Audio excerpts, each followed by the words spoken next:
Hello, world. Let me put these little. Let me put my.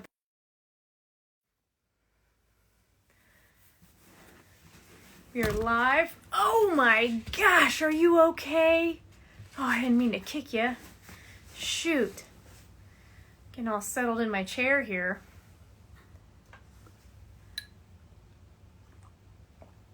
I was doing some meditation just now, so I'm feeling real mega chill. Hope y'all are feeling good. Boys versus Girls will be joining us here in a second. What is up, holiday magic?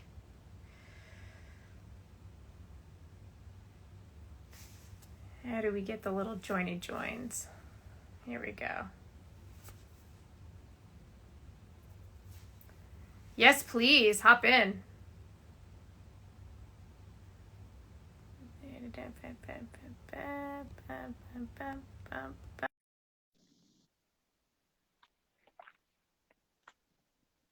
All right. Hey. Oh my God. Look at that beautiful face. How you doing? How are you? I'm doing great. How are you doing? I'm good. I'm Yeah. really good. Sorry for the terrible lighting in my room, but I'll forgive you this time. right. How are you doing tonight? I'm pretty good. My body's a little sore. I ran for like 5 miles and then did a bunch of like bicep stuff, and so like my body is super sore, but I'm pretty good. I feel like that's the dirty thing that they don't tell you about working out. Everybody's like, it tells you how important it is, and so you get into the culture and then you're like, oh wait, am I doing it wrong? Am I supposed to hurt like all the time? Right? I wasn't ready for Yeah, my that. body. That makes me feel better that your body also hurts because you are fit as fuck. So if your body hurts, then it's okay if my little raggedy body thing hurts too. Exactly. Oh my gosh. So, Boys versus Girls, here we are, live, episode 3 of Hello, I Am Human. You are a human I've known for like a decade now. Literally, yeah. Yeah. Because what year did you move to Chicago? I moved to Chicago, I want to say 2008, but like I didn't get involved in the music scene till like I think like 2010, 2011 or something like that. Oh, so literally you were waiting for me to arrive, basically. Pretty much. I was We, just we like, didn't what's even know. yeah. Oh my gosh. So I think that was some of the funnest times I ever had was our heydays at Ye Olde Gallery Cabaret. Did Yes. you come Thursdays and Sundays? Literally, yeah. Yeah. Like I had nothing else to do, but those were honestly some of the best times of my life. Oh yeah. Yeah, absolutely. I just remembered there's so many bands that I have that have come out of that. There's so many friends that have come out of that. Uh, 2 out of 3 of my podcast guests, Ghost. I was listening to your song and fell in love with the Ghost Yeah. like just a minute ago, and I've just been singing it in my head constantly. So funny little slip of the tongue. But yeah, like 2 out of 3 of my podcast guests now, technically I've met at GalCab. Yeah. Pamela Yeah. Maurer. I mean, it's honestly, I feel like it's, and I've always said this, I feel like it's something very magical about that place. I don't know what it is, but like I've met so many great people as well. And I remember the first time that I saw you, as the Bad Bat Meow, and my mind was literally blown away. It was just, I was like, this is exactly why I moved to Chicago. I was waiting to see something like that. Yeah. And just the energy you had on the drums, just the energy Alan had in his vocals and guitar. It was honestly just incredibly inspiring when I first moved here. That's amazing. That's how I felt about whenever we were at the open mics. So when I came to visit Chicago, I was just here for a few days to play a show with what then became Bad Bad Meow. And I got here on, I think, a Wednesday. We had rehearsal, and then Alan Kahn from Bad Bad Meow took me to Gallery Cabaret. He had told me this is this great open mic. You got to come see this. And that's the feeling I had when I first walked in, was just that, oh my God, like this is my place. And we Yeah. went that Thursday night, and then my last night in town, we went Sunday, where Scotty would always cook dinner at the bar, which for all of us transplants, that was such a big deal because you got to hang out with your friends, you got to eat either some awesome spaghetti or all the good stuff that Scotty would Yeah. cook. And it just felt like home. And that was it. It was, I always say that I was here for 6 days and every ounce of my soul knew I had to move to Chicago because, I attribute so much of that to Gallery Cabaret. Oh yeah, totally. I mean, it was just honestly just a genuine sense of community. I felt Mm-hmm. like it was just like in some ways I was an oddball, but at the same time I felt accepted there. Like Mm-hmm. it was I don't know. It's honestly I think about it a lot sometimes. Like it really was a moment in my life that really transformed my life. I mean, it really like literally transformed who I was as a person. So Yeah, I remember you had your locks back then, didn't you? yeah. Yeah, you did. Those are awesome. But yeah, Mhm. I just remember this young guy coming up with these locks, your guitar with your local H sticker on it. And Yeah. it was just always so interesting to me because you just were such a rocker and then you would rap and I was like, this is everything. This is what I love. Like give it to me. Yes. Yeah. And I think that you've kept that energy this whole time. I was just rocking out to the your self-titled record a lot this week. And one of the things that you really bring to your music that I know just from being friends with you on Facebook for all of these years, and you very clearly speak your mind and have no problem doing that, which I love and respect about you. But Yeah. one of the things that you bring to your music is just an honesty that I think doesn't always happen in certain genres. Though I do would say that rap is definitely one genre that it happens in, and emo is another genre that it happens in. So Totally. how how do you blend those two so well? Um, for me, it's like, so I'm from Michigan originally, and during my childhood, I grew up. First, I grew up in a predominantly black neighborhood, and I was raised on hip hop. Hip hop is like my heart and soul. And when I was a teenager, then I'm like a majority white neighborhood. So I spent most of my adolescence there. And it was actually in that neighborhood when I really got into like, punk bands and like emo bands or like really mall rat emo bands. Yeah. But those two things, like hip hop and emo, like they both spoke to me in different ways. Like I could relate to both of them.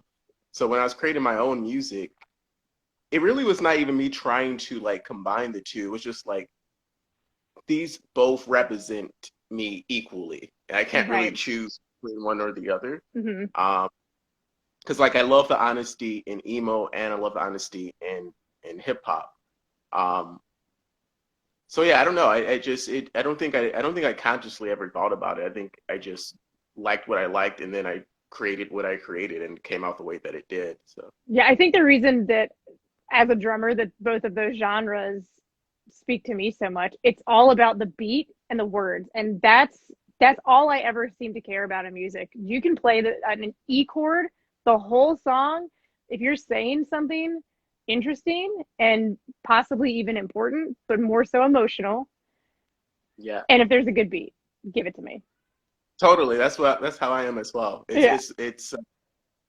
And you said something interesting where it's like you said the emotion. I agree with you because I feel like for me, a lot of the best music is music that uh, it's not just so much of what they're saying, but how they're saying it, the Mm-hmm. emotion that they're conveying, Oh like yeah. and that's what made me fall in love with emo because it was just a lot of times I didn't know what the hell they were even saying, but but the way that they would sing, it made me believe it, and I was just Yeah. like, oh, this is my jam, like this I feel connected to this, so Yeah, it was funny. I got my signed copy of the used poster. I can't even remember what show it was that I got that signed at, but nice. that's one of my favorite emo bands. And I just noticed today, I saw online that it's Burt McCracken's birthday. So happy birthday, Burt McCracken from The Oh, Used. You are one of my emo kings too, buddy. But yeah, anyway, I think that one of the things that guys like Burt, he talked a lot about addiction. And I think that that was a big thing that needed to be spoken about, I think, in that time. And I think that one of the things that you really hit on a lot in your music is you've definitely hit on your depression. And I think yeah. that that is a topic that does not get enough attention. I think that it's starting to. I think that there's still a lot of stigma behind it because when we think of a depressed person, we think of, hashtag sad boys, hashtag sad girl music, But Yeah. I mean, I've gone through intense depression to the point of Googling, so what is it like to die by hanging yourself? Because I don't know if I can take it. And when I heard you singing about that in one of your songs, I was like, thank you.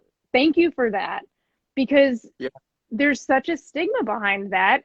But I think that if we all just talked about the fact that we all feel those ways sometimes, it would make some people feel less scared when they feel that way. No, I totally agree with you. It's definitely stigma around depression and um, I feel like mental illness in general. For me, I don't know, I got to a point in my life where I decided I wanted to create the type of music that I personally would have needed when I was 16, when I was 17. Mm, Um, and I'm right there with you. I also was one of those kind of people where I would Google different ways of like, how to kill myself. And I've tried several times. right. Um, but for me, I guess at some point I just kind of like I kind of reinvented myself and I told myself that I'm going to be incredibly honest about my journey, about my life, and about things that I feel like everyone has. I feel like everyone has these internal demons, these like this internal struggle. Um, and I feel like everyone experiences intrusive thoughts. And, cause that was something that was so huge for me. Like I remember the first time I experienced, or when I had a panic attack Mm-hmm. and I experienced intrusive thoughts, I had no clue what was happening. I had no type of concept of what was going on. I felt like, am I crazy? I felt all of the things. But as I educated myself more, I realized I think more people go through this than what they would like to admit to. And for me, I told myself it would be important for me to make the kind of music to help those kind of people Right. uh, in some kind of way. So, Intrusive thoughts. That is, I've never heard that term. And holy shit, is that just such a light bulb? Because that just perfectly explains exactly how those thoughts feel. It just feels like this. I always talk about it being the ego because that's been a big part of my study is ego versus self and your true self versus the ego, and how the ego is just this construct that we make, and it's made up of all of the outside voices that influenced us from childhood. But yeah. man, the intrusive thoughts, like truly, because they do just seem like these evil little fairies just coming out of nowhere, just chirping in your ear with their little black wings. Yeah, I mean, it makes you like, it makes you feel like you're a terrible person. It makes you feel like, why am I thinking this violent thought? Sometimes the thoughts are violent towards yourself or towards just random people. It's just like random things. And actually, I remember the most intense one that I had early on. I still remember this. I was at a Fall Out Boy concert that my sister had won tickets to, and we were on the top. Mm-hmm. And I just remember having just this intrusive thought and just this urge to jump off of the balcony. Like Right. I knew inside I personally did not want to do that, but it was like this other part that I just could not figure out. I was experiencing this thought in my head that it was happening in my space, but I knew that it was not me. And so as I Mm, educated mm. myself more and more, I realized that's kind of what intrusive thoughts are. Um, They really are unwanted thoughts. They don't really represent who you are. They don't really represent what your values are. And one of the biggest things that changed it for me is when I was actually watching some random YouTuber, but he was explaining that like you are not your thoughts, and I've Yes. never thought about that like ever before, Wow. and it changed everything. It because it finally gave me hope that I'm like, oh, I'm finally getting some type of grasp on this thing. Like it's not holding me hostage anymore, and it was so much more easier to deal with once I understood what was actually happening in my head. So Right. Yeah, that's a big part of the change that happened for me over the past few years was learning exactly that. Like you are not your thoughts. And learning how and when as you really start to examine your thoughts and you can catch the patterns in it is if you dig back, so many of those thoughts are things that were put into you by someone else. hmm And that's something like right now, raising two little boys, they're going to be 4 and 2. That's something that I'm just trying to be so conscious of because I have that awareness now. It matters so much to me that I help them write an early internal monologue that doesn't involve any of that bullshit because yeah, you don't know what they're going to attach to. So it's hard. It's the hardest fucking thing I've ever done is holding space for these little humans and being so consciously aware of what I am saying and doing because I'm going to screw up in front of them. I'm going to yeah. yell. I'm going to lose my temper. Did it today. Had to hold a little too much space for a little too long when my almost 4-year-old had to go in to get a shot today. Oh wow. And mommy was a little burned out after being super calm and talking him into it's like, dude, it's if you just do it, we can go home. It's going to take maybe 6 seconds and it's going to be fine. Half an hour. We sat there Yeah. and we talked through this at the doctor's office. So I was a little done today and I yelled. And you know what I did is I said, when he was asking what was going on, I was like, mommy needs to calm down. And so we have a big thing where we go and we take a breath, we count to 4, learned part of that trick from Daniel Tiger.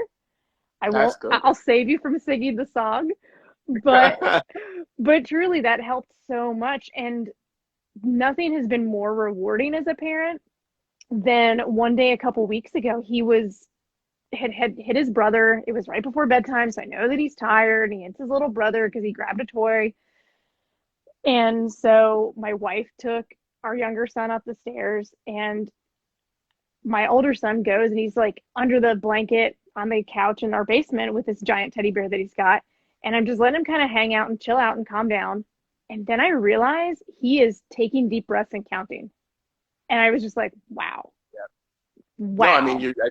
yeah, that's the right way I think to approach it. It's just a hit. And I think people don't understand that. Like it really does matter from the ground up, starting people off young with self-esteem, with healthy ways to deal with stuff.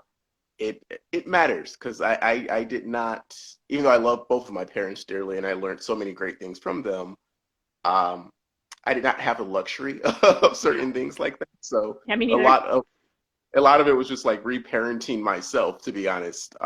Mm-hmm. As I got, I'm like, oh, I need to kind of like relearn or actually unlearn a lot of things. So We talked about that recently about you had posted about that and just about there's so much reparenting that you have to do and like good god have I realized that yeah, having 2 kids, but also I've lost both my parents, and so that adds a whole different layer to it because mm, now there's no more like physical conversation, it's all spiritual at this point. right, And we can go down that rabbit hole at another point, but there's a different reconciliation that you have like a posthumous relationship with your parents. And yeah, that's been really big for me and really important to reparent from that place.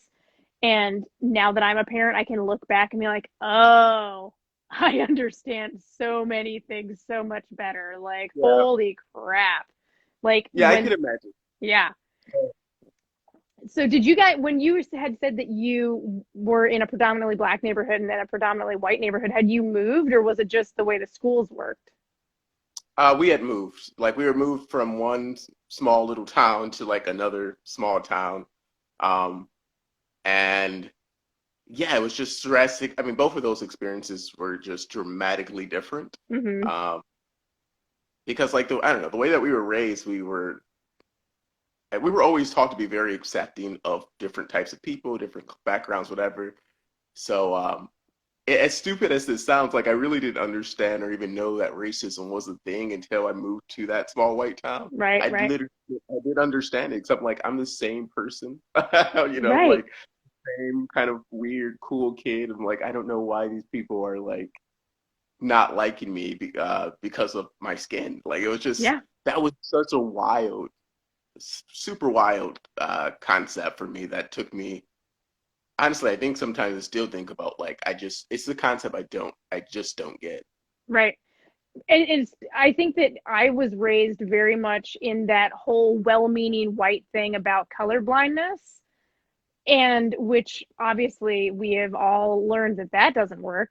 But I mean, two of my absolute best friends growing up were both black. So to me, it wasn't a thing because that's who I hung out with all of the time. So I didn't Right. think about it.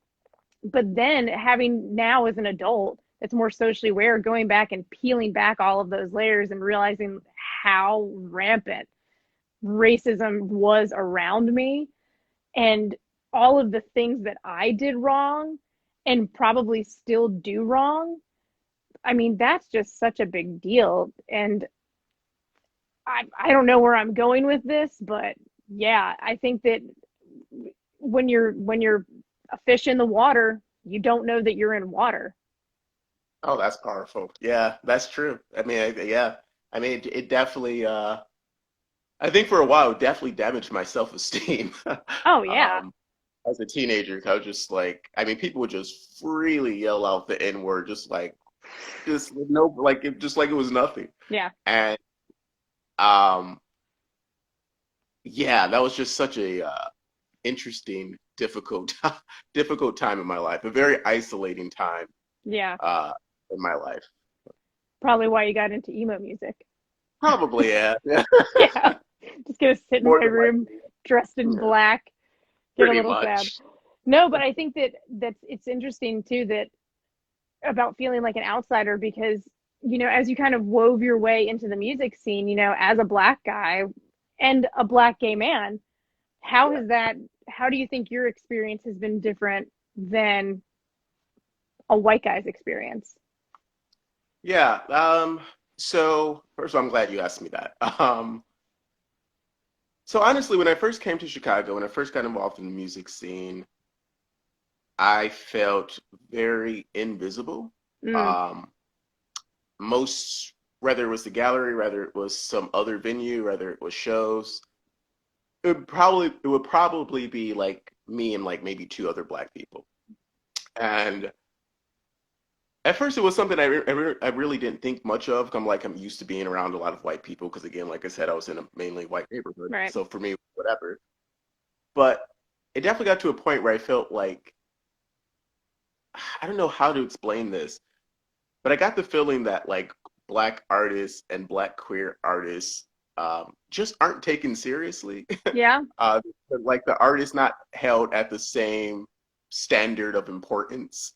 Mm, And so I used to try to be incredibly nice to everyone. I used to try to be, or not try to, like that's just who I am. yeah, you're absolutely. That's how I know you is we just were schmoozing it up, being our little Yeah, nice selves. Yeah. yeah. But the problem with that also, it, it got to the point where I was trying to be a people pleaser within the Mm, scene. And my voice was getting drowned out more and more, like my inward voice, who I actually was. And then one day I woke up and said, fuck that. yeah. And that's kind of when I became, I guess, louder in the scene or like, 'cause especially, I feel like in the last 2 years, people have suddenly paid attention to me when that has not always been the case. Right. Um, but I would definitely say like being black and being gay in a majority white male scene.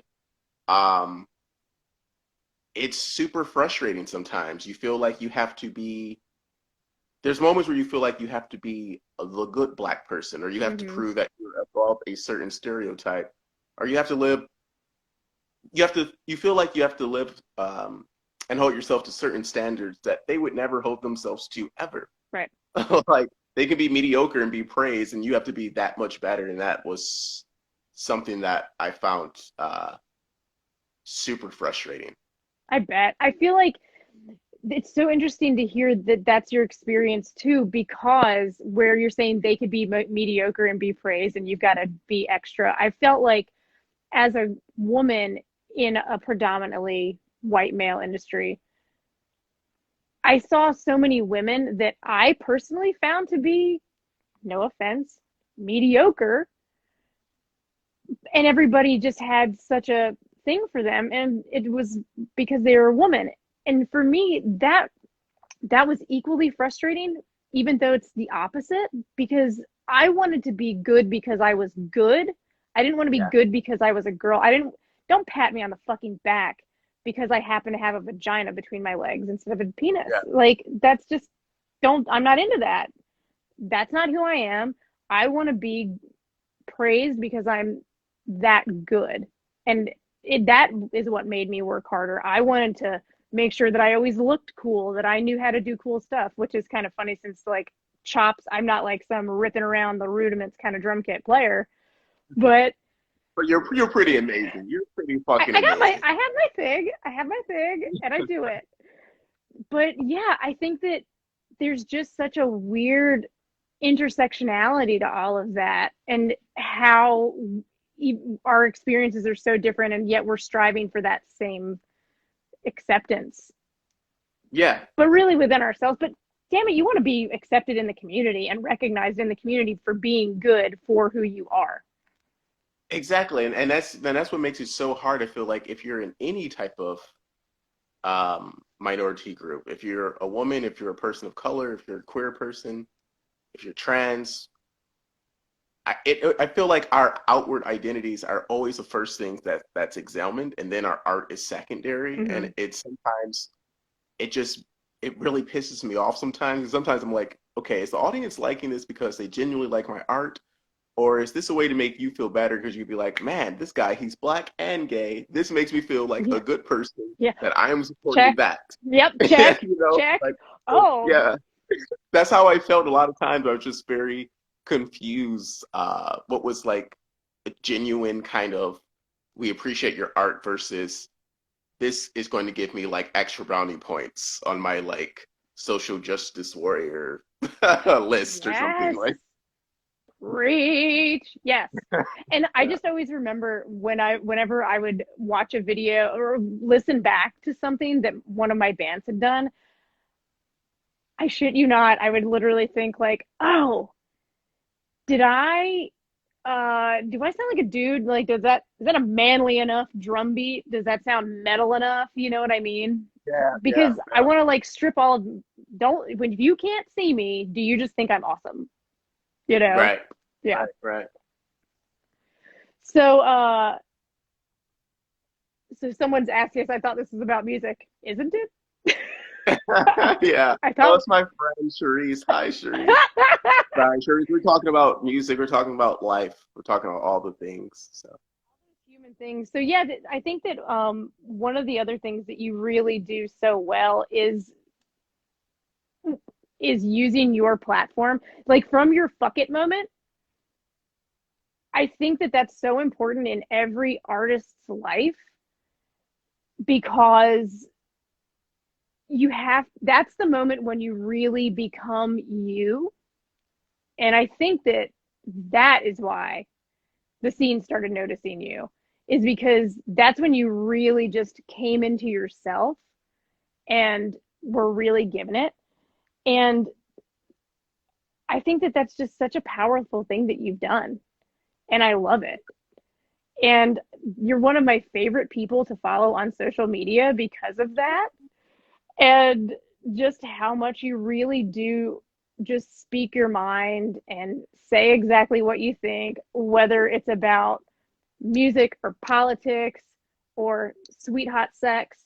You don't care. There are no topics that Boys versus Girls does not touch. Yeah. So speaking of music and things that you touch with your music, tell me about this performance release you've got coming up. Yeah, so well, it's interesting. So last week I shot I think it's like 20-minute, 30-minute virtual concert thing that we're planning to release probably in, I want to say late March or April. And it went very well. I was very excited. It was my first time kind of doing any type of performance thing in like a year. And then 2 days went by after we shot the video. The studio where we shot the video, the basement got flooded. So all of the footage got completely wiped out and destroyed. No. Yeah, I was like, what the? I was so Oh my sad in God. my heart.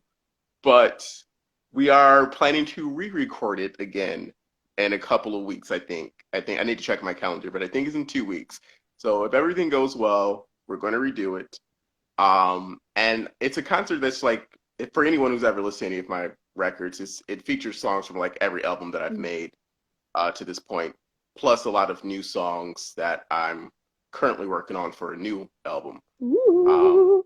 and I'm just, like super excited because like it's a very like moody, uh, emo type of vibe to the whole setting and the whole experience. Mm-hmm. And yeah, I'm really excited for people to check it out. Hopefully, we get it right the second time around.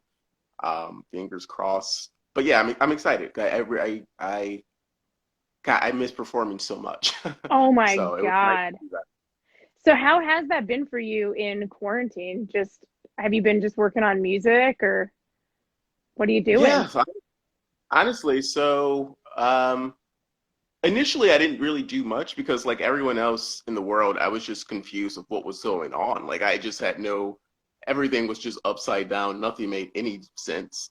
Um, but after a few months, I started working on music again, and that's pretty much what I've just been doing. It's just like if I'm not working on music, I'm writing. Mm-hmm. I like writing little stories as well. Um, that's pretty much it. We just like watch Netflix.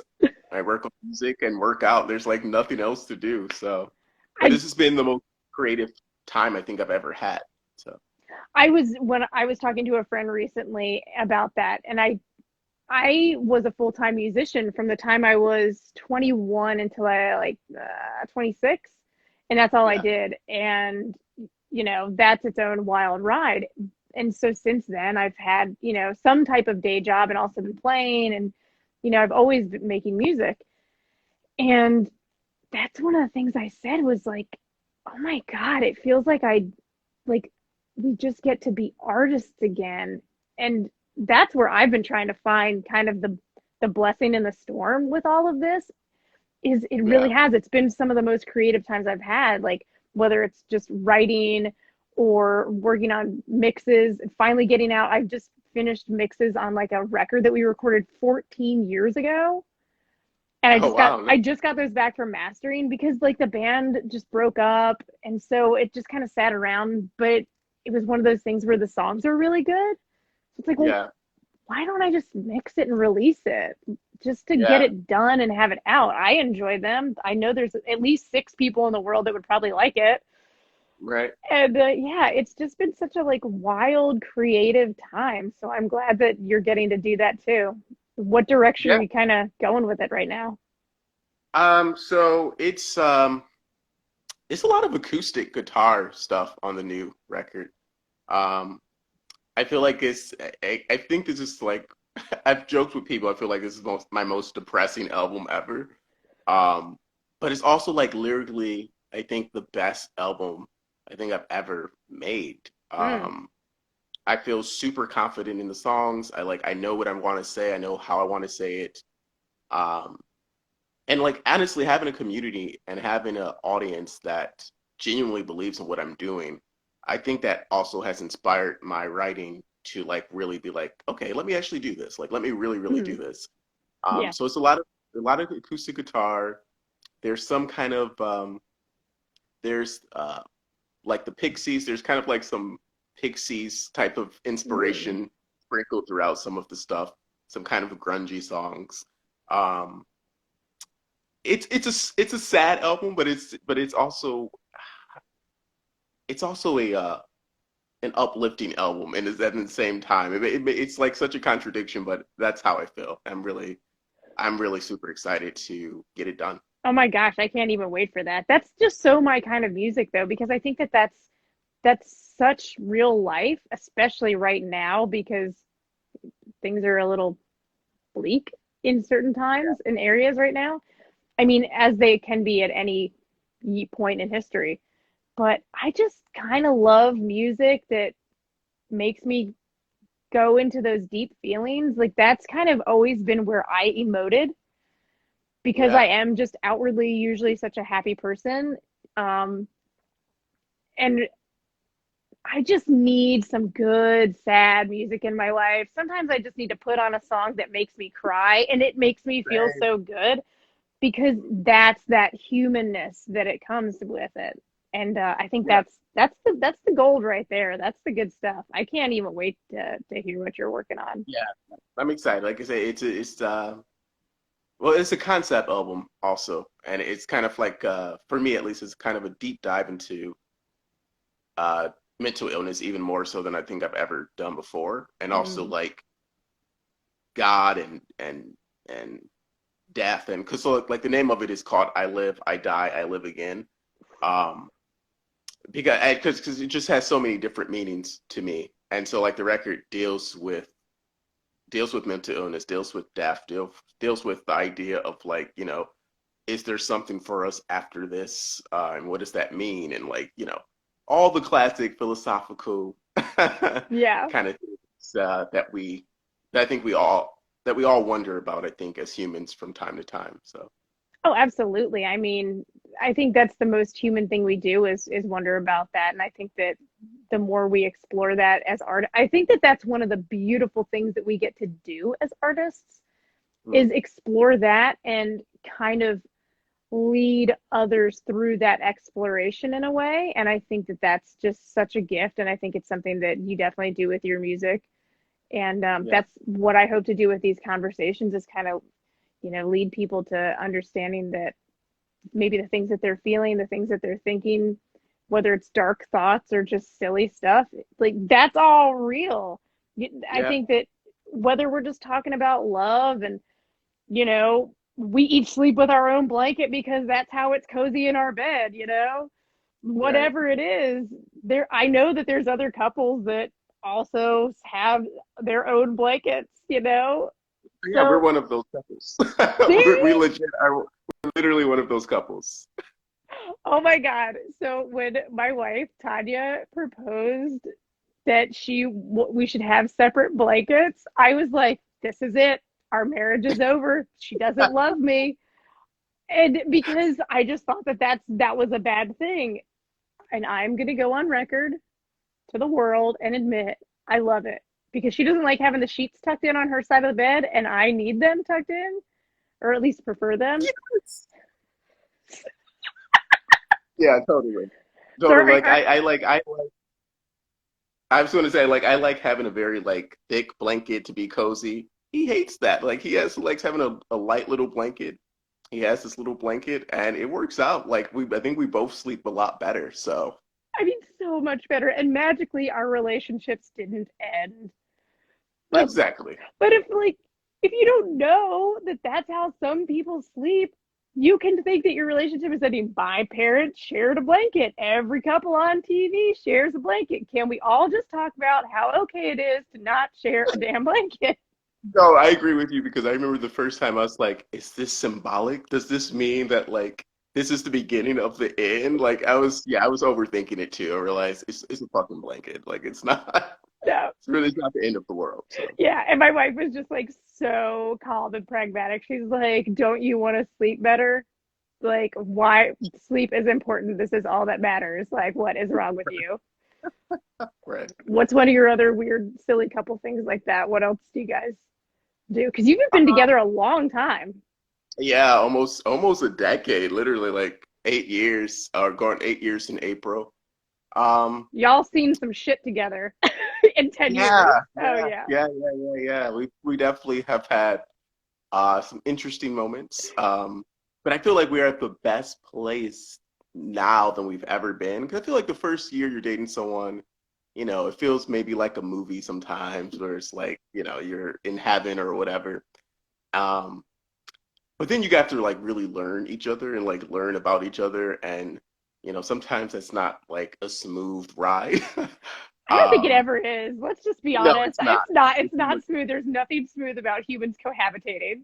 at all. And I'm just like, man, it's not how the movie showed it. And but now I know we just have a really great understanding of each other. We communicate well. Um, and before the pandemic, we were both firm believers in we're not one of those couples where we feel like we need to do every single thing together. Hmm.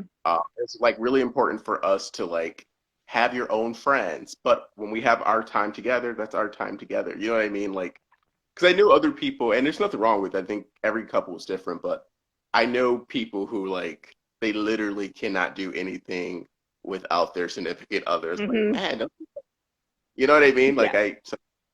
but yeah, I don't know. I feel like we have a really healthy relationship. I think for the most part.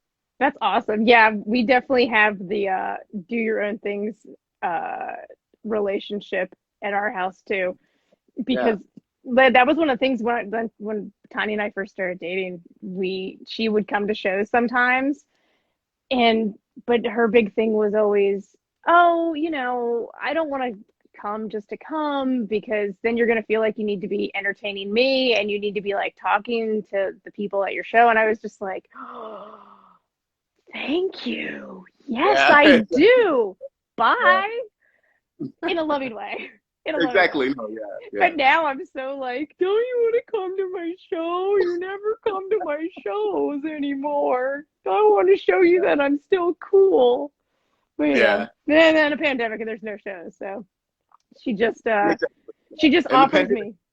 Hmm. I was going to say the pandemic, anyone in a relationship, I think the pandemic has probably tested everyone's relationship, especially if you live with the person. I'm like, luckily we get along so well that it's brought us a lot closer. Like honestly, really, the pandemic, we were already close, but the pandemic definitely brought us much closer. We haven't killed each other, Good. so that's great.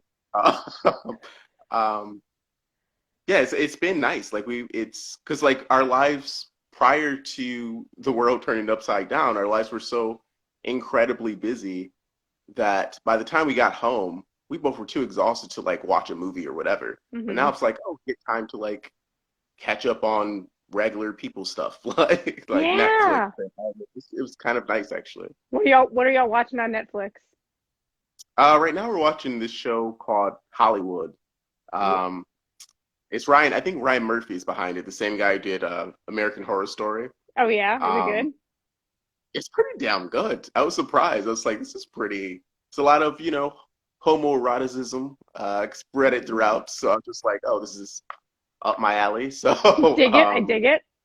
yeah, yeah, it's actually it's really really good. And we just finished. I don't know why it took us so many years to watch it, but we finished the what is it, The Handmaid's Tale. Oh, I haven't Uh, watched that. oh my God, it's so free. I've never cried that much on a show ever in my life. Really? Yeah, it's really good. It is super good. Oh man, I don't know if I could hang with that one. That one scares me. We were mega into Killing Eve. We finally got Yeah, into that this year, and we've like watched it all the way through like three times. Again, it's like that lesbian tension. It's like, oh yeah, that's my thing. Give it to me. yeah, And yeah, Sandra Oh and Jodie Comer like, come on with it, please, yes. And yeah. we're just finishing up Schitt's Creek right now, and I just what a great, beautifully written show. Like, there's just so much heart in that. Like, I had such a hard time giving it a chance because it's like, yeah, didn't we already do this with Arrested Development? Okay, yeah, rich white family loses their money, murmur, murmur. And Yeah. Holy God, I should never have even thought about sleeping on Eugene and Dan Levy and Catherine O'Hara. Like, oh my God, so funny. I need to watch that because I keep hearing that that show is so freaking amazing. So, I mean, we have all the time in the world now, so I'm like, we'll probably add that to our list at some point. I gotta say that there there's an episode that like deals with discussing being pansexual, and it is just done so well. And then there's like a coming out episode that happens later, and I think that it's gonna make so many LGBTQ kids just feel so much better.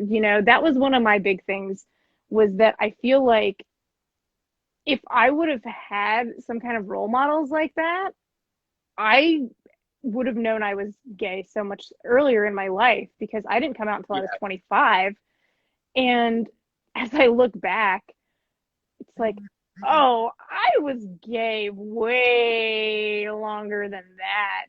I had like my best friend from high school, her and I, she was also the first girl that I yeah, had intimate. She's the first girl that I ever kissed, everything. And we were having a conversation one time when I was back home, and we were like in our early 30s, and she said, just in conversation, oh yeah, and I was telling that so and so how you were my first girlfriend. I was like, wait, what? I I was like, yeah. I I didn't know that you thought about me that way. I didn't. We never had talked about it until then, over a decade later. So I think that that's just so important, that there's role models out there that are giving LGBTQ kids someone to look at and say, oh, okay, and having the language around No, it. totally. No, totally. I feel exactly the same way. I'm like, if I had that growing up, I think my experience also would have been much, much easier. And figuring myself out much, much more. Because I agree with you. I'm like, I look back on certain things. I'm like, oh, I actually, there's so many things that I'm like, duh, of course I was gay. Like, I look, because like, I remember knowing that like girls are cute and I find them attractive, but I didn't have the language for it, but I just knew that I didn't find them attractive in the way that like some of my other friends found them. And I Mhm. just couldn't wrap my head around it because like you said, there really no type of LGBT Q representation like in popular culture, um, really at all. I don't think I don't think. I mean, maybe Right. sprinkled throughout, but certainly not enough. And I think had there been stuff like what you're seeing now, where you're seeing more and more LGBT shows like Pose, Mm. um, it's giving queer kids something that I think our generation and generation prior and other generations lacked: self-esteem. Yeah. Like allowing them to be seen and to be heard, and like that is such a powerful thing. And I agree with you. I just think that I think it's going to save a lot of lives and allow people to be themselves much earlier and don't have Yes. to go through a lot of the bullshit that we went through. Yeah, truly. And you know, I'm always say that I wouldn't change any of my experiences, but like, damn, I want to change. I don't want to change my experiences, but I want to make someone else's better. I Yeah, want to help, totally. especially the kids coming up now. I just want. I love how many conversations there are around the fluidity of gender and even sexuality. Because if I look at it, like, think of how many more people, like the conversation they have in Schitt's Creek about being pansexual. I think a lot more of us are, and but never had the language for it. No, I totally agree. I don't think that sexuality is nearly as black and white as people like to think that it is. I think it is much more. Well, I think it's much more complicated than that. But it is exciting that we're living in a time now where, like you just said, there's language for it now.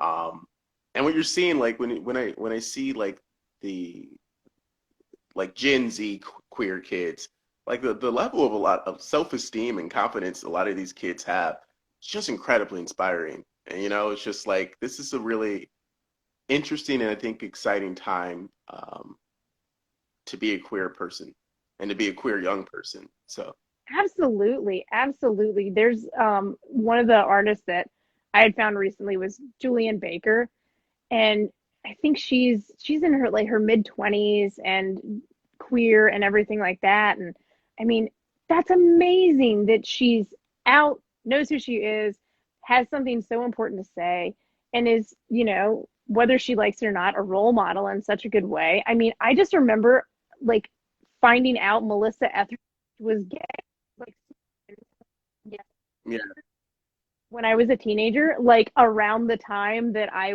was, having this relationship with my friend in high school that I didn't understand, had no concept of what it was. I just knew that I felt away and just thought nothing of it. And I remember finding out that the Melissa Etheridge record was like about a woman, and it freaked me out. And I was like, oh my God, I can't listen to that. Which yeah, is, yeah. which, if there was better language about it, I mean, think of how different everything could be. So I think that that's something that's really important for me to bring to my music and my life. And I'm just so glad that you're bringing that as well, especially as a man, because look, lesbians have it a lot easier than gay men do. Pure and simple. We're just so much more Yeah, easily accepted.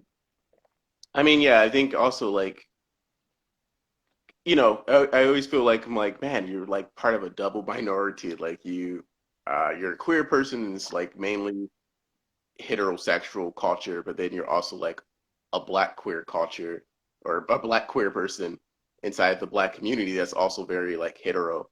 Um, but I don't know, it was just like super important for me to just again like be the person that I needed when I was 16. Cause I'm like, I know there's somebody going through similar things that I went through. And it's I don't know, it's just very important to me to be unapologetic and just to be confident and yes, say yes, this is exactly who I am. You're not going to use my truth against me later on. Um, I think that's why I'm quote unquote so loud. It's just Yeah, like I just believe in like just being just totally honest because then people can't use that against you because you're just being who you are. So absolutely. And I think you do that so well. And you are just such a joy and a treasure. And I am so grateful that you are here and that you're in my life. And I know that I'm not alone saying that, but from the bottom of my heart, like, I just adore you. I'm so incredibly proud of everything that you're doing and everything you've done. And just to think, look how far we've come in 10 years, boo. Like, oh my yeah, gosh. yeah, it's been a wild ride, but yeah. It has. Well, I don't want to take up too much more of your night. I love you. Thank you so much. And can you give a little bit of plugs out for any of your projects? Where can everybody find you on Spotify? Where can we find you on Insta and Facebook and all that jazz? Yeah, so you can stream my music on Spotify. You can find me under Boys versus Girls. Um, Instagram, same thing, Boys versus Girls VS, 1986. Hopefully I have a new album coming out close to summer and continue the plan of trying to take over the world. So I love it. I got the drums all mic'd up. Let me know if you need any help. oh yes. I'm saying it publicly so that you know I'm for real. Oh yes. All right, babe. I love you so much. You have a great night. Thank you so much for being part of this. I love you too. Thank you so much for having me. This was really fun, actually. So thank you. I can't wait to see you in person and give you a big hug. Yes. All right, good night. All right. Good night.